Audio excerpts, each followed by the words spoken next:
أعوذ بالله من الشيطان الرجيم بسم الله الرحمن الرحيم. I'm going to tell you the 4 best actions that you can start implementing tomorrow as a young Muslim man. And these are the 4 actions that I would recommend if you are implementing 0 things in Muslim amelioration. You implement these 4 actions as soon as possible. But wait, you probably don't know what Muslim amelioration even means.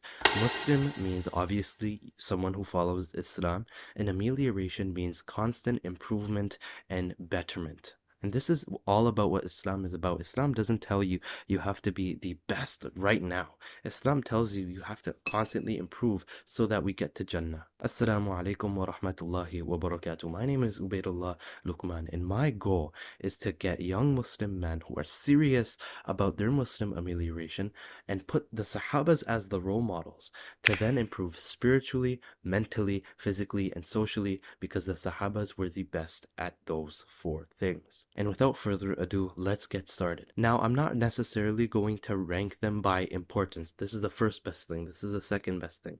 I'm going to go by category of the Muslim amelioration chart, which is a chart that I have created that if you follow, in general, self-improvement and Muslim improvement will become very easy and very formatted and organized in your mind. And basically it delves into the best things you can do for yourself spiritually, mentally, physically, and socially, to put the Sahabas as your role model and to become a better Muslim in all of these categories. So the first action that I'm going to talk about will be attaining to the spiritual aspect, which is our Islam. So in Muslim amelioration, we have 6 qualities, which is Iman, Salah, Ilm and Dhikr, Ikhlas, Ikram, and sacrificing for the sake of Allah subhanahu wa ta'ala.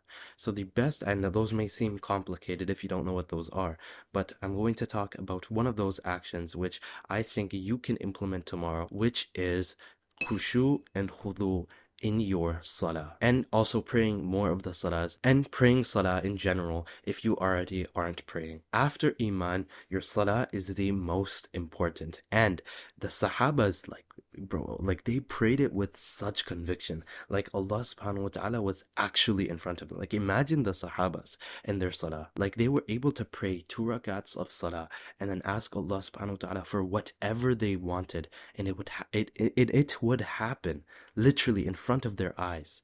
Like like the Sahabas, they had such connection with Allah in their salah, such connection that an arrow could be shot and they couldn't even pay attention to it. Like that type of connection, that type of like focus is unimaginable, absolutely mind-boggling. And one thing with salah is when you implement salah into your life, like actually, like properly, the qualities that happen inside your salah will translate outside of your salah. So what do I mean by that? Basically, how you're focused, what Allah subhanahu wa ta'ala, where Allah subhanahu wa ta'ala wants you to look in salah, you will start to implement that quality of only looking where Allah subhanahu wa ta'ala wants you to look in a moment outside of your salah. For example, how you're aware of Allah subhanahu wa ta'ala inside of your salah, you will start to develop that outside of your salah. It's so interesting. Specifically implementing a method that I'm going to teach you that's very simple. Like it's not necessarily complicated.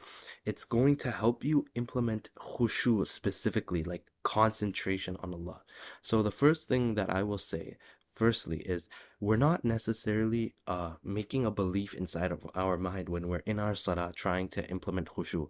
Allah subhanahu wa ta'ala is truly well in front of us in our salah. It's just us. We have to realize that Allah subhanahu wa ta'ala is in front of us in our salah. Okay, so how can we implement khushu in our salah? See, I don't want to be like every YouTuber who tells you, okay, you have to implement connection in your salah and then just doesn't tell you how. So I'm going to tell you a simple method that helped me and it can help you inshallah. So first thing is when you're into your salah, before you say anything, realize that Allah subhanahu wa ta'ala is watching me and He is in front of me. That is the first thing. When you change positions, before every time you change positions in your salah, realize, tell yourself a couple of times that Allah subhanahu wa ta'ala is watching me, Allah subhanahu wa ta'ala is watching me, Allah subhanahu wa ta'ala is watching me. A second thing that you can do is learn the English translation of Surah Fatiha and two simple surahs, and as well as everything else you say in your salah, like Subhana Rabbiyal Azim, Subhana Rabbiyal A'la.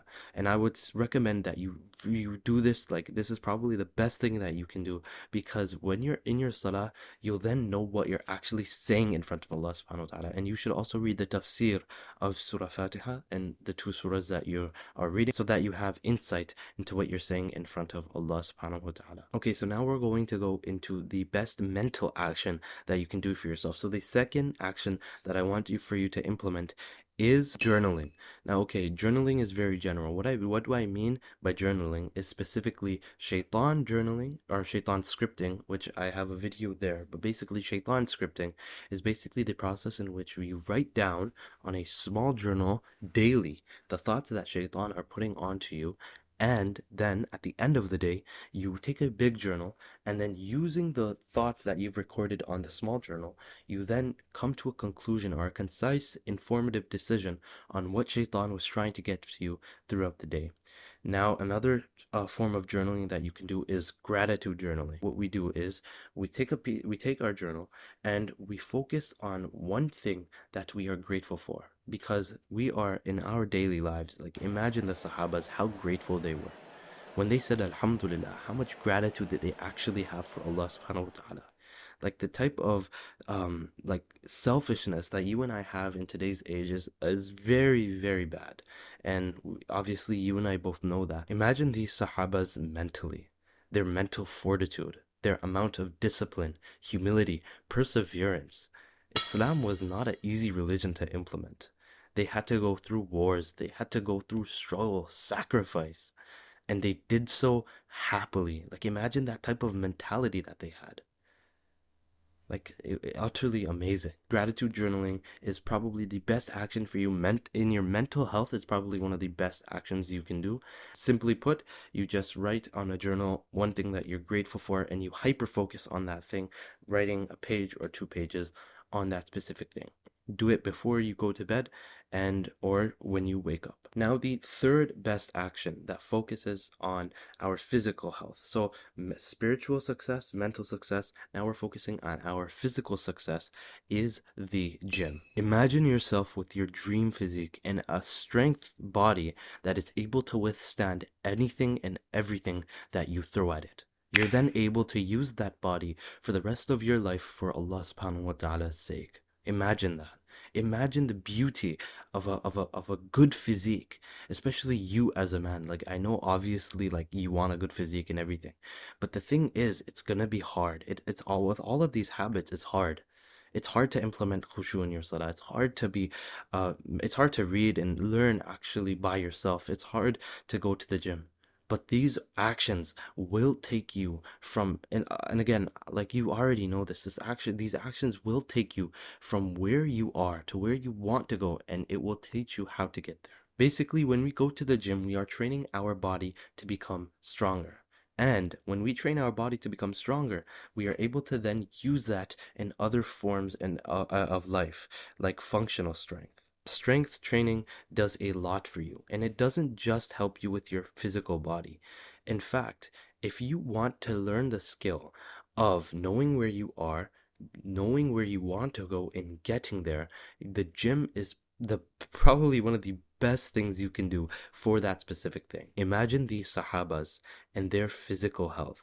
Like, to be able to fight wars in pounds upon pounds of armor in the Arabian desert and fight and still win is a physical feat in itself, is incapable of imagining. You and I could not do what the Sahabas did physically. Like, I'm just gonna put it out there. The Sahabas were able to fast, and then they were able to fight, and then they were able to use their strength, like still have strength in their body that would then be used for Allah subhanahu wa ta'ala's sake. Like, it is amazing, the Sahabas in their physical capabilities. They were able to lift things, they were able to move things, and physically their body was so capable. So you and I should be striving for that same thing as well, and going to the gym and specifically doing strength training. Now, the thing that I do is weighted calisthenics, which is basically pull-ups, dips, push-ups, chin-ups, plyometric exercises for your legs like squats, sprints, that help improve your athleticism,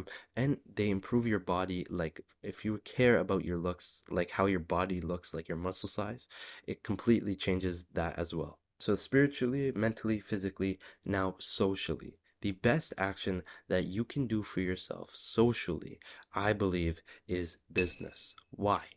Business is basically the act or the process in which we offer a product or service to a person for then money, right? So for our risk, our sustenance. The skill to be able to serve people is something that you will be able to use throughout any profession that you do. Whether it's being an architect, an engineer, a doctor, a lawyer, anything that you do, you need to have the skill that to be able to offer yourself as a product or service, or offer a product or a service that you made for money. So be able to market and brand yourself, and then sell yourself. Now, business in today's age, like online businesses, has seemed like very overcomplicated, as well as cringe type like worthy content, where it's like everyone else is starting an online business, everyone is trying to be an entrepreneur. But imagine these sahabas as entrepreneurs. Like 6 out of the 10 ashara mubashara were affluently wealthy, meaning that they had wealth to the point where in today's standards they would be millionaires. Uthman ibn Affan radiallahu anhu was a affluently wealthy sahaba, like completely and utterly wealthy. They did trade, they did business, and they were able to attain dunya wealth that they were then able to put towards their deen. They were then able to put towards the path of Allah subhanahu wa ta'ala. So how do you do business? Now, I'm going to recommend that you read 2 books on this subject from the same author.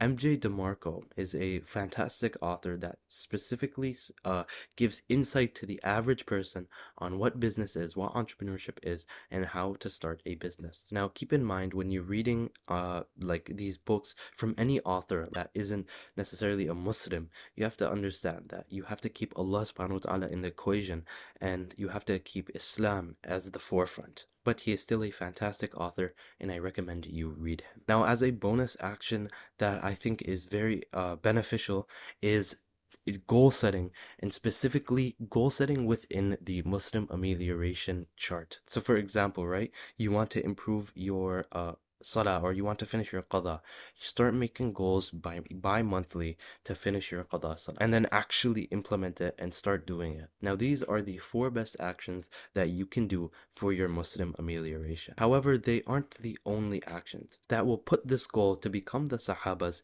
as the forefront and to attain Jannatul Firdaus as our success, and overall make us better Muslims. If you are on the same path, I recommend you join the Discord link in the description. That will then give you many resources, like a community, as well as different links and different stuff, like the Muslim amelioration chart that I showed you today. I also have a bunch of videos, and I have one video in particular that can help you specifically know every detail on Muslim amelioration. I would recommend you subscribe and turn on notifications, as well as like the video, so that you get more videos on Muslim amelioration to become a better Muslim.